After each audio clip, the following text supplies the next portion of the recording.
Hi, everybody. Welcome back to the Human Challenge, where we explore all the human challenges in today's world, the challenges of being human, and how we can challenge ourselves to be more human for the greater good. I'm your host, Vanessa Ferlano, and today we are talking to Osprey Orielle Lake, founder and executive director of the Women's Earth and Climate Action Network. She also sits on the executive committee for the Global Alliance for the Rights of Nature and is also on the steering committee for the Fossil Fuel Non-Proliferation Treaty. She also writes about climate justice, relationships with nature, women in leadership, and other topics that have been featured in The Guardian, Earth Island Journal, and The Ecologist, and many other articles. She's also just released The Story is in Our Bones. Beautiful cover, beautiful book. I am so happy that you're here, Osprey. Welcome, welcome, welcome to the show. Thank you so much for having me. Really appreciate it. I know we were just chatting a couple minutes ago, and like I was so touched and so moved by your book.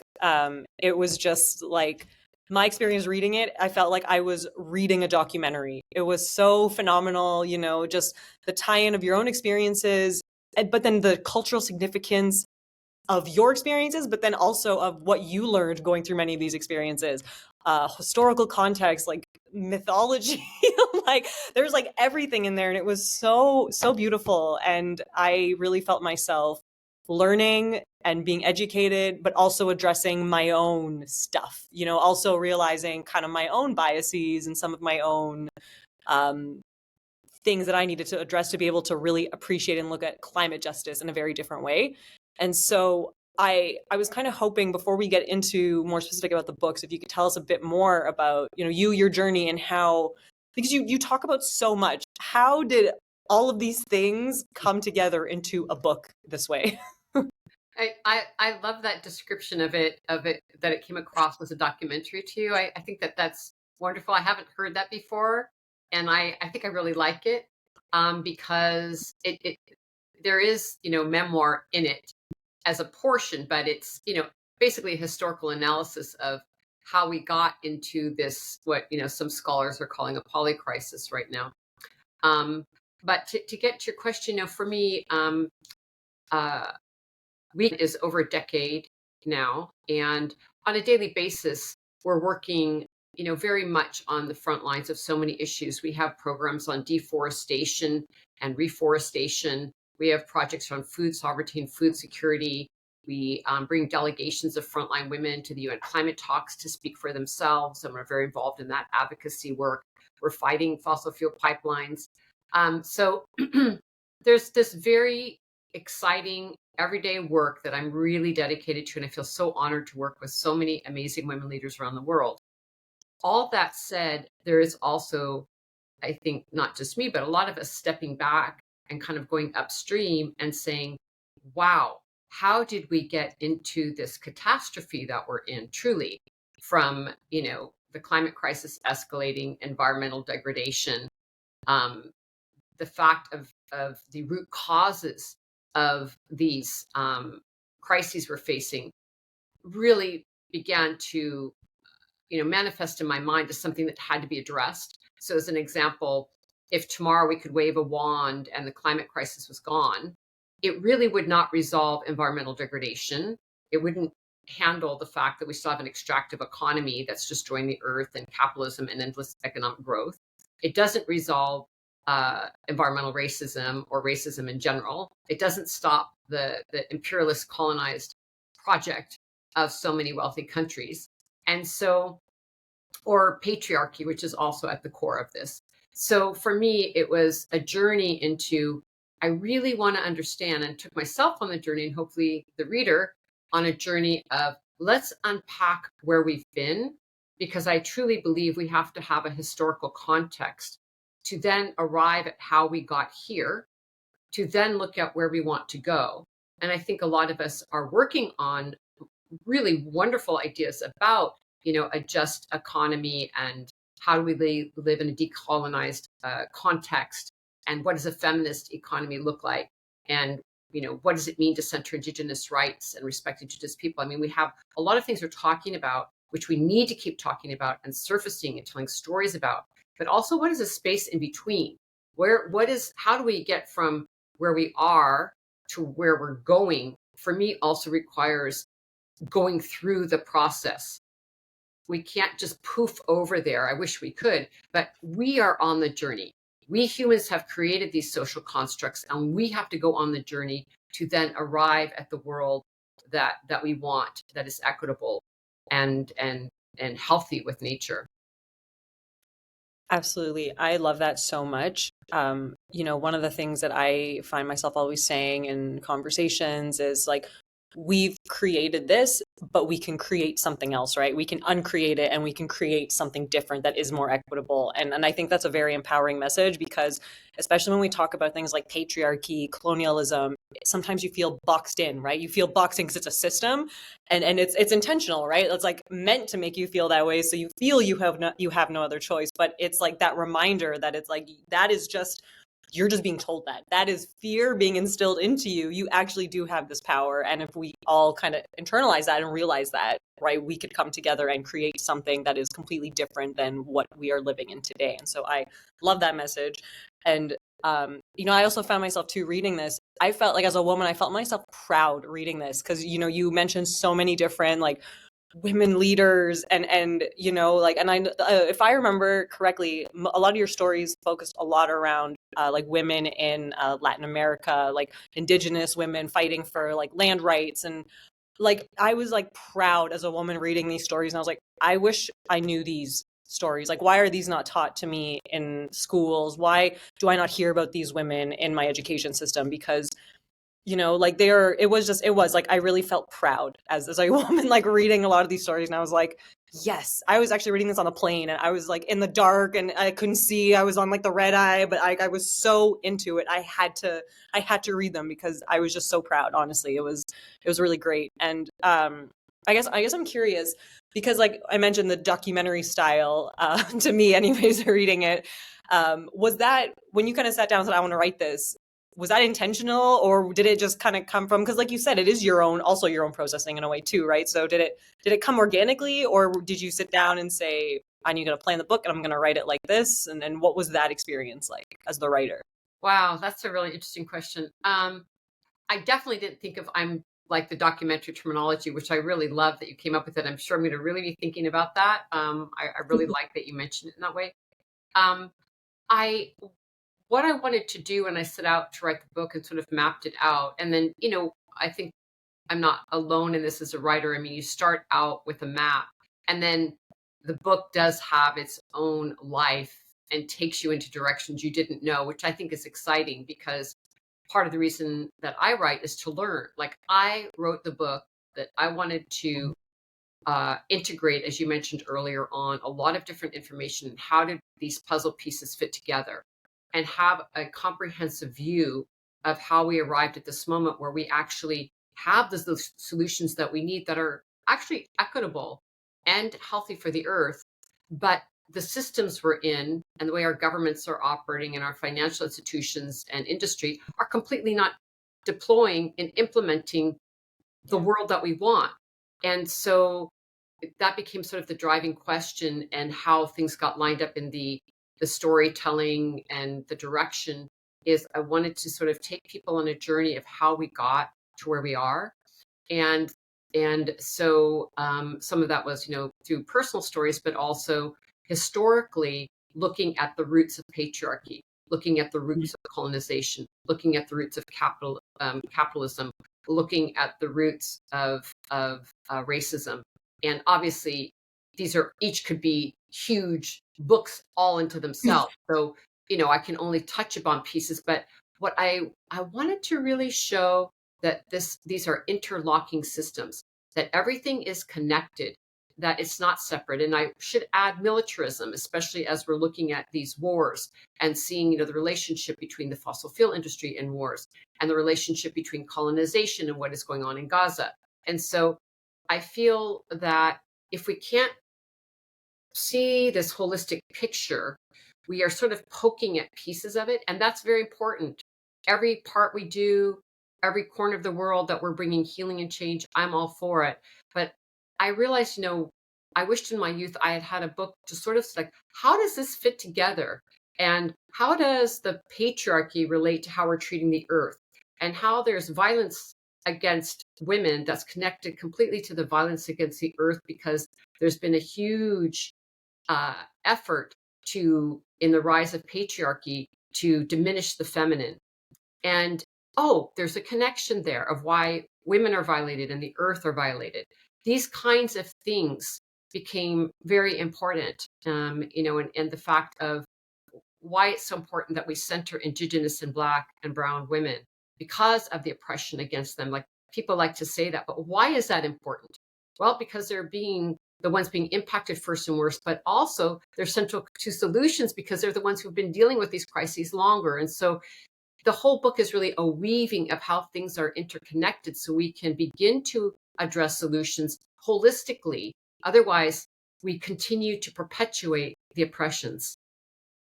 Right. Absolutely. And that was what I appreciated so much about your book. It was about climate justice, but it was about everything, but it wasn't overwhelming in the way that it was about everything, right? Like, it all connected, and it connected so well. And yeah, like I said, I was pausing every kind of chapter and really reflecting, and really feeling a sense of pride, I think, especially there's a chapter, She Rises. And I know you were talking a lot about, that was a chapter I remember that really did highlight very specific stories about women, leadership, about women that were, I think you call it sustainable leadership. I think that was a term or leaders in sustainability, I think it was. And you went through a lot of different, I think a lot of them were women that you had met, and then also women that I think you just kind of knew of as well through your own networks. And so, I was very, again, proud to see that, but then also a part of me that says there needs to be more of us. There needs to be more of us. And so I'm curious, and maybe touching a bit on the, I guess, history of how we were a matriarchy system before patriarchy kind of came and like took over, because you did go through the history of that, which is absolutely fascinating. And then how we're witnessing the shift, maybe coming back around to matriarchy again. But I'm curious how you might see that scaling of women leadership being more available, exposed, that kind of thing, or being more prominent, let's say is the better word, as we maybe go through these shifts again. Yeah, I mean, I think that we're building on decades of feminist movements and feminist leaders and different waves of feminism. And so, it's an ongoing process to, if you will, dismantle these systems of patriarchy and rebuild egalitarian societies. And so we're in different phases of that right now. And, I would note that, and of course, there's academics who work in this field, have very precise terminology around this, and, get into arguments and things about this, but, in a healthy way, good discourse. But, there's sort of these waves of feminism that were only for white women that left Black and Indigenous and Brown women out. So there's a phase of, really dealing with what is feminism today that is inclusive and really centers everyone. There's also the fact that we have gender diverse leaders now, and mixing that into our concepts of feminism as well. So, it's a really large topic. And in terms of the growth of it, I think I would start by saying, women have always been leading the way, always have been at the center of resistance movements, and have always been leading, even if it has been concealed. So the scale is there. I would say the scale is there. It's underappreciated, underreported, underacknowledged, and diminished. It's just never been gone. And so really, I think the project of the moment is to visibilize what women have been doing, and also create an equal playing field, if you will, that really gives women agency to do the work they're already doing. Because I can tell you from, being in charge of a women's network on climate, women are the ones who are leading these resistance movements, if it's a fossil fuel project or protecting water, to the highest levels of the best environmental policies. And I'll just give a little factoids, just a few to get some of these concepts a little bit more clear. As an example, 40 to 80% of all household food production in the global south is all done by women. Farming, localized food is being done by women, and the collecting of the seeds and all of that. In areas that are really drought stricken, the United Nations and other groups have gone in to, provide these water programs, but they found if you don't put women leadership around the programs, they don't work because they're collecting the water, they're caring for their families, and they're watching the water tables, and they're caring for their local economy, dealing with their resources. And so they tried to put men in charge because of the patriarchal concept of who should be in charge, and it flopped, and they needed to bring the women in. And so there's so many examples of that. Or when I was asked to do a presentation at the Scenarios Forum, which is a group of researchers who then feed the IPCC reports for the United Nations. And the study I found that was really interesting is that with just a 1 unit increase in something called the Women's Political Empowerment Index, which is kind of a wonky term, but the Women's Political Empowerment Index, which just shows, are women involved in politics? Are they socially involved? Do they have mobility? Do they have voice in their country? If you just increase that by 1 unit, you get an 11.51% decrease in carbon emissions, which is huge. There's not that much you can do to get like over 10% decrease in the carbon emissions. And just this 1 unit increase of women having more agency and power does that. And not that everything's about carbon reduction emissions, but just to show this fact of what happens when you put women in leadership roles. Or even during the COVID-19 pandemic, we saw all these reports coming out that countries led by women did far better in caring for their populations. And for me, it's not about putting men down. It's about lifting women up and visibilizing the work that we're doing and understanding that we're bringing so much to the table, both technically and in terms of our knowledge. But I will also add, from doing a lot of delegations with women, we're also bringing our emotional and spiritual intelligence to the table. And this turns out to really matter, like our stories, our narrative, our heart, and getting out of, when I'm in these meetings with different industry leaders or financial institutions, we've got to get off of the chart and the page of, how we're going to have better financial returns this month, into a discussion about the impact of real human beings, family, and lives. And I think women are really well equipped to do that. Not that men can't, but at this point in time, I think we really need a full-bodied, lived experience of what women are bringing to the table, legally, professionally, emotionally, spiritually, in every realm. And so, this is a moment for women rising, as you said.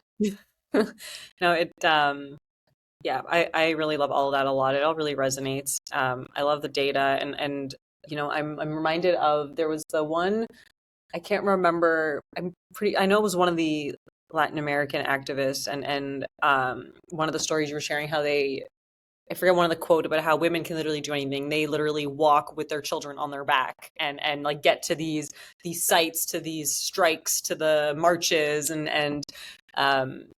I think like you said, I think it's about lifting women up, right? And because the very nature of patriarchy is so shame-based, right? That it is just, it's sometimes, I feel personally, it's like engraved in me that I'm not allowed to be honored for my achievements, or to celebrate my achievements, or to even be heard for them, right? And then again, I think that's really the nature of patriarchy. That's what it does. And I think it impacts everybody, right? And so I think, this message of, lifting women and lifting everybody together, right? So there's more visibility. I really appreciate that a lot. Maybe to zero in on one of the goddess, because we're talking about women, the goddess of, it was Inanna. Now I forget. I asked you before. Inanna, yes. And so you mentioned her, and you were talking about how, I literally think this was the direct line in the book, was she was honored for both her fierceness and her benevolence, and because they are not considered opposing forces.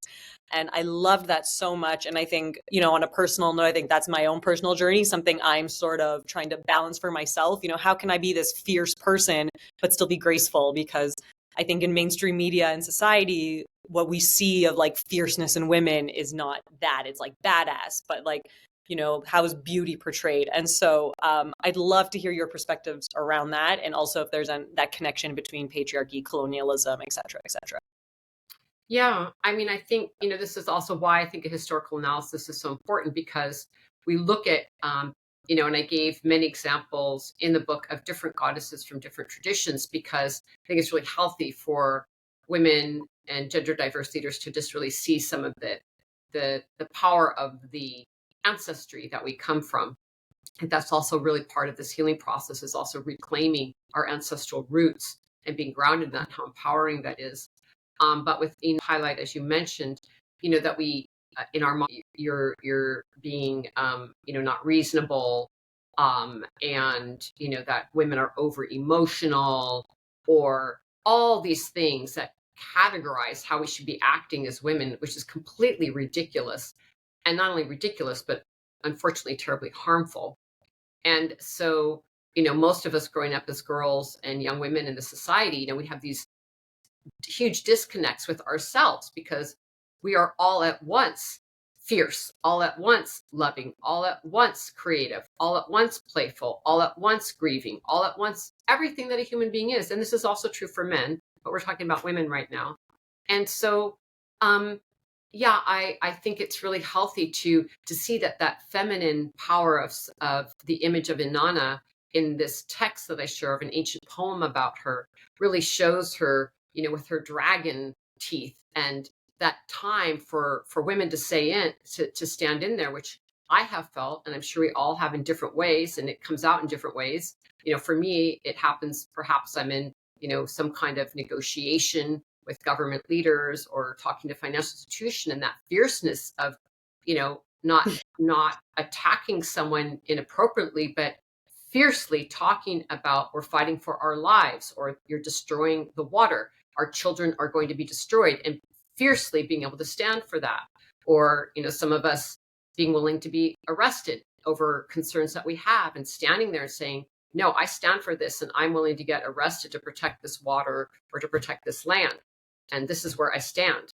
And I, particularly look at the fierceness of some of the women you mentioned in the global South, who are literally putting their bodies on the line, and some of them have been murdered or their lives threatened for their incredible stance to protect their communities and their culture and their forests from extractive industries. I mean, we're talking about incredible fierceness and warrior's power, but also remembering that it is generated from love. So on the same token, where is that coming from? Is a deep love and passion for the earth, for future generations, for current generations, for the web of life.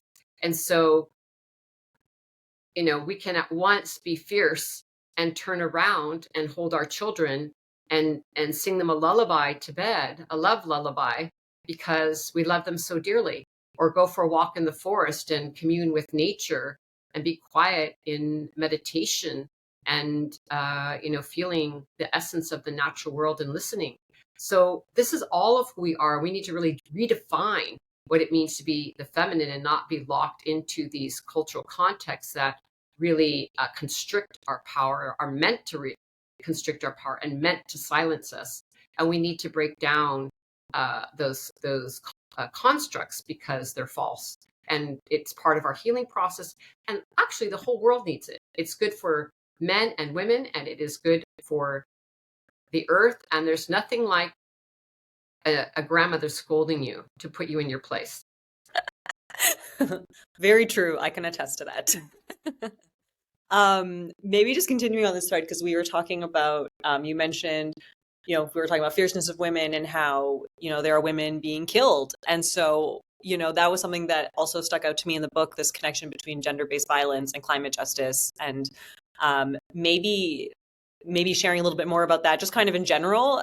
What is that connection? How's that connected? Especially when we're talking about capitalism, colonialism. You're welcome to go into a little bit more, even like the historical context, like how those all sort of came to be together, right? Like how they sort of impacted each other, I guess you could say. And then how they're connected and how we can kind of make them both better. I think how we can alleviate both, and maybe even through the honoring of these goddesses. And you're talking about healing as well. Yeah, I mean, I'm going to give the real short notes on that, because it's a really, really big question. But just to line things up, and then I would encourage people to go further with it, because, one of the reasons that the book is on the longish end, and people can read it in sections, is that it's very difficult to get into nuances in sound bites. And so I'm going to give some sound bites, but I just really want to say that it really takes some time to walk ourselves through this. So we talked a little bit earlier about how, there was a time, not everywhere, nothing was perfect, but we can point to historically egalitarian times where societies had more balance between female-male relationships. And certainly in current Indigenous communities today, there can be that. So it's not everyone, and not everything is even, and not everything is applied to everyone. So I just want to keep pointing out, like, we're talking about the dominant culture, and that means more, Western society getting into concepts of white supremacy, etc. So, we have, these somewhat egalitarian societies, some of them very strong egalitarian societies. We see the rise of patriarchy, which comes with it this not only role as male as superior, but also a lot of these religions that put forth monotheism, the one male god, and the downcasting of the goddess and all that is female. So there's a direct relationship to, which is also why the subtitle of the book is How Worldviews and Climate Justice Can Remake a World in Crisis, because we also need to look at our worldviews. And so I'm not, someone saying that religions are bad. I just think that they need to be composted and regenerated in a new form, because there's still too much of this dominion over nature, dominion over women, dominion over hierarchies within those different constructs of religious thought that continue to perpetuate these ideas that I think are quite detrimental. And so we see with the rise of patriarchy also monotheism. They go hand in hand of the one male god casting down the goddess, casting down the feminine, which also this male god is not connected to the earth anymore. This is a god in the sky only. And so we see, and of course this took thousands of years to begin this disassociation, and what I see is like an orphanage from the earth, of disconnecting from the fact that the river is alive, the tree is alive, we're part of the web of life, everything we do is connected. All of a sudden that narrative was usurped, and now we have this one male god who's in charge of everything, and we put men in the charge of the household and men in charge of everything. And so the interweaving between the rise of the patriarchy, the loss of the goddess in so many places of the world, the loss of an animate living earth in direct relationship to the land, can then leave openings for there to be, if you have a hierarchy, well, let's just add in racism. So now we can have a hierarchy of white people over people of color, or indigenous, brown, or black folks. Or now let's also have dominion over nature, since we have men at the top and this one omniscient God who's not connected to the land. So now we can own the land. And this also brings forward this whole idea of, that the land is resource for us to use.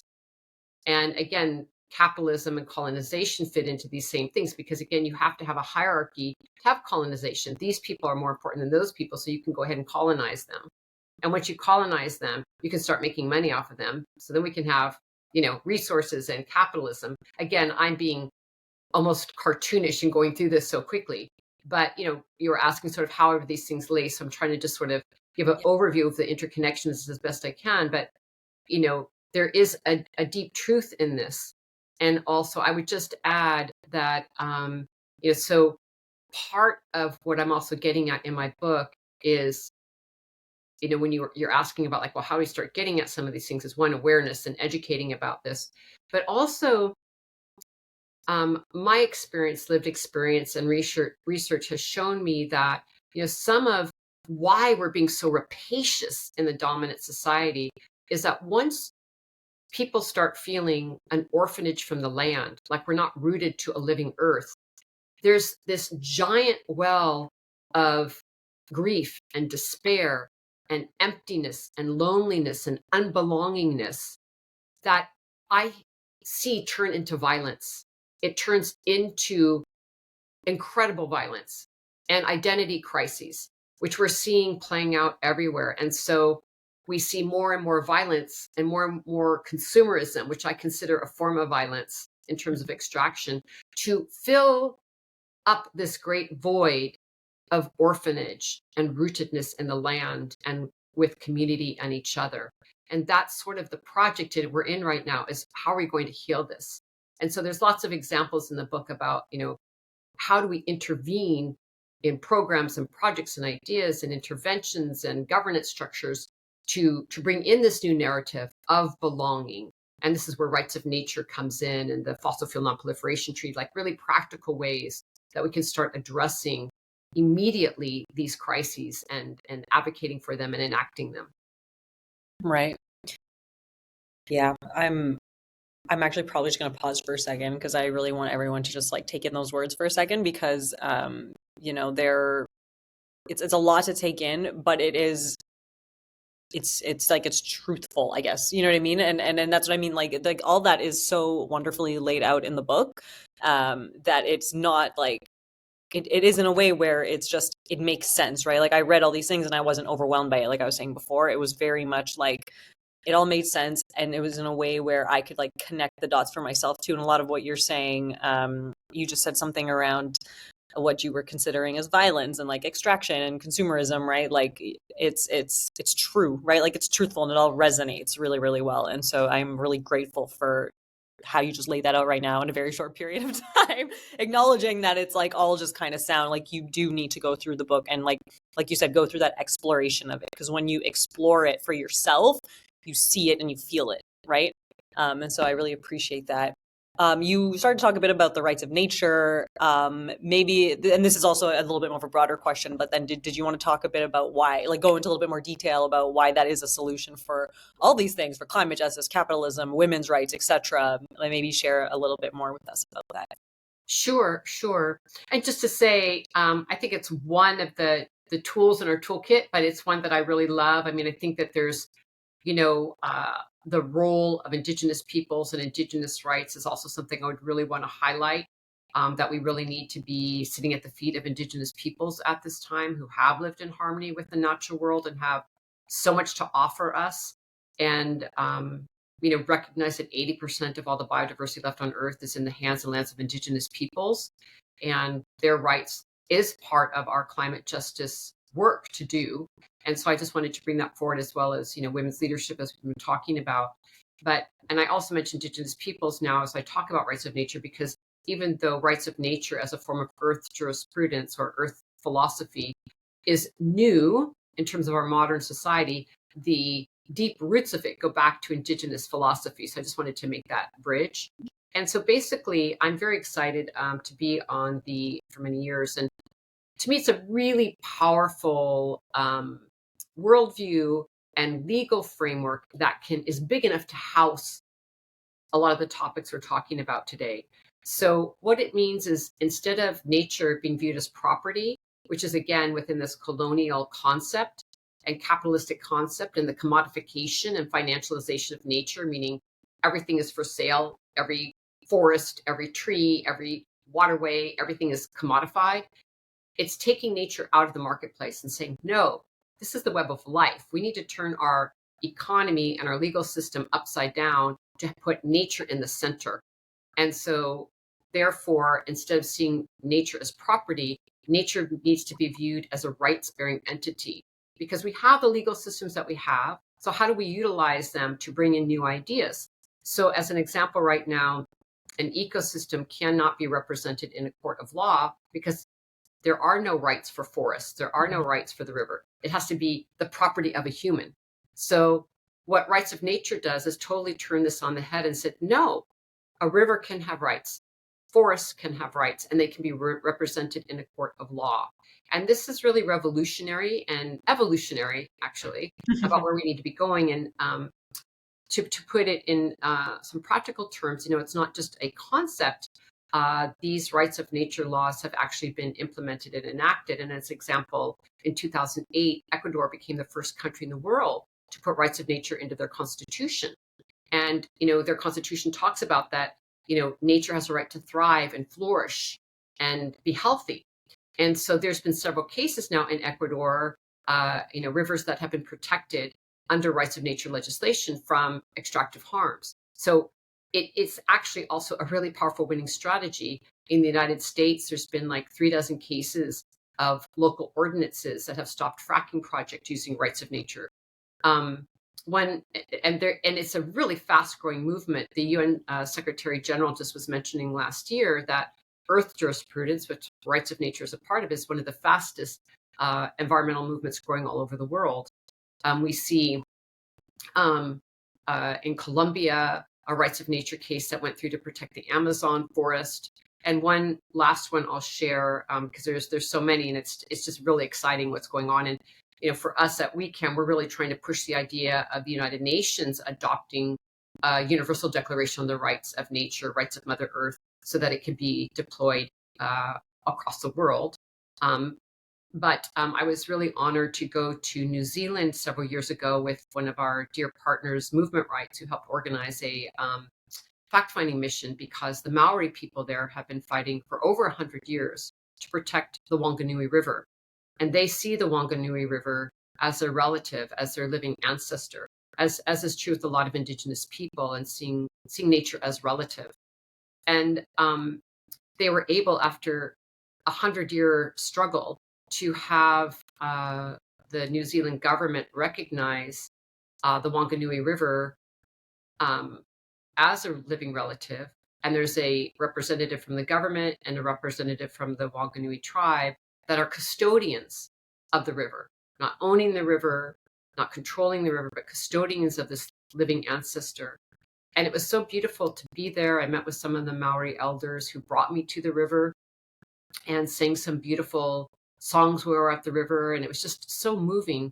And one of the elders, she took my hand and said, "We have a saying here: I am the river and the river is me.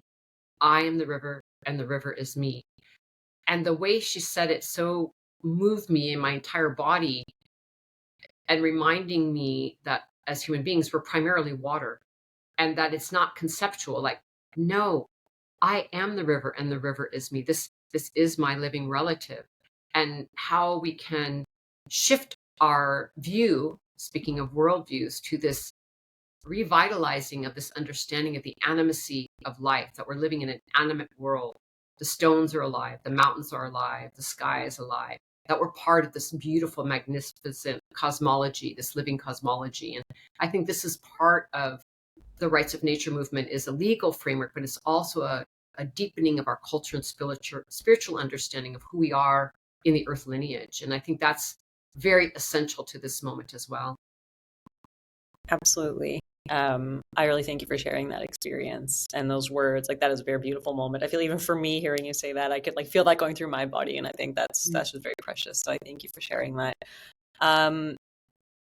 You were like, just right now, you mentioned real quick about like cosmology, and I just looked down and I looked at the cover. Did you want to talk a bit about the cover, because it is very beautiful, and I'm not sure if you want to talk a little bit more about where it came from. And I don't know why whatever you said now, like it just made me think of this, and so I don't know if you want to share a little bit more. Well, it's actually really perceptive of you, because that is a river in Canada that has been polluted, and the artist who made that painting is Christy Belcourt. She's an Indigenous leader, and I would have to say one of my very favorite artists in the world, from Canada. Her artwork is stunning and gorgeous.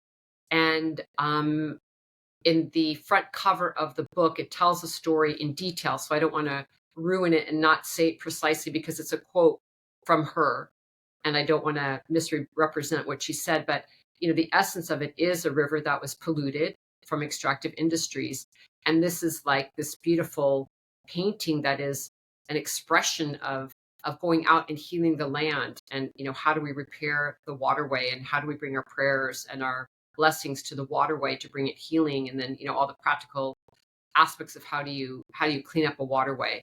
And this painting, as I understand it, is a dedication to that. And I love Christy Belcourt's work, and I feel incredibly honored that she was so generous to let me put this on the cover of my book. I saw the image maybe about 4 or 5 years ago, and how you can't explain that, but you see an image and it completely gave me chills, and I fell in love with it inexplicably. But it's interesting that you mentioned it after my river story, because it's about the river. Yeah. Oh, that's awesome. No, that's really beautiful, and I can imagine that being an honor. Like that's really wonderful. Like to see a painting, and then years later, it's like the cover of your book. Like that's just. My very last question is for the last couple minutes. We've been talking about colonialism, patriarchy. We touched a bit on war. I feel like it's kind of strange to have a discussion around that without talking a bit about what's happening right now, what we're witnessing in Gaza. Are there any I don't know if you want to talk about that like directly from any of the themes in your book, but I just wanted to kind of open that space up here, even just out of respect for what we're witnessing going on, the tragedies out there. Absolutely, and I'm glad you brought it up. And I was mentioning it earlier in context to militarism. The again, it's not a soundbite answer. The immediate answer is we need a ceasefire immediately. So I will talk a little bit about my views on it in context to the book, but I don't want to, uh, philosophize or sort of analyze things without first saying, first and foremost, this has got to stop. And we need a ceasefire, and people are dying right now. And I know many of us are up late at night, not sleeping, because it is so disturbing and awful. And, probably by the time this airs, we're going to have some kind of outcome from the proceedings in South Africa. So, where we don't know where that's going to land. I hope by the time this airs, it has the impact we want. So, we don't know where that's at as the standing of our conversation in this moment. So first and foremost, this atrocity must end, and that's the most important thing. I don't care how you turn it upside, downside, whatever you want to say. You do not go around killing children and civilians. Stop. Full stop. Um, and so in context to the book, having said that, I think it's a continuation of these themes of identity, of whose land are we on, of racism, of years of trauma from different populations of people, and that trauma never being addressed. We should not be having politicians sorting out what's going on. We need healers. We need experts on trauma. We need peacemakers. We need women. It's a fact that, you can look at any stat that most places that have peace or where peace agreements are made or peace is long-term held, women are in positions of leadership. So we're seeing hypermasculinity. We're seeing everything we've talked about on steroids happening in Gaza. And heartbreaking can't even begin to address what is going on and must be stopped. And so, again, it's untangling these systems. October 7th was absolutely atrocious. We want there to be the return safely of hostages. It was a horrible act. And the response has been completely outsized. And again, these words are too small. They're way too small for the condition. But for this terrible cycle of violence to stop requires that we address it at a deep systemic level, or it will repeat itself. And that's why I got into this whole concept of worldviews and the fact of huge amounts of disentanglement and dismantling of systems of oppression, because they will repeat themselves if we don't go to the root causes. And I would also add on the other end that we're also calling forth a world of justice and love and liberation and healing and equity in this terrible moment. And those two things have to go together, because this has to go somewhere. This has to go somewhere that is better than we are now. And people cannot be massacred in vain. I appreciate that a lot. And I'm grateful to have held that space with you. And I think that those are really great closing words. People should not be massacred in vain, 100%. And I think it sums up a lot of really what is what is colonialism, what is patriarchy, and what you're talking about worldviews, right? How we dismantle that with worldviews and remaking a world in crisis. So thank you so much, Osprey, for coming on the show. Everyone, please be welcome to check out her book.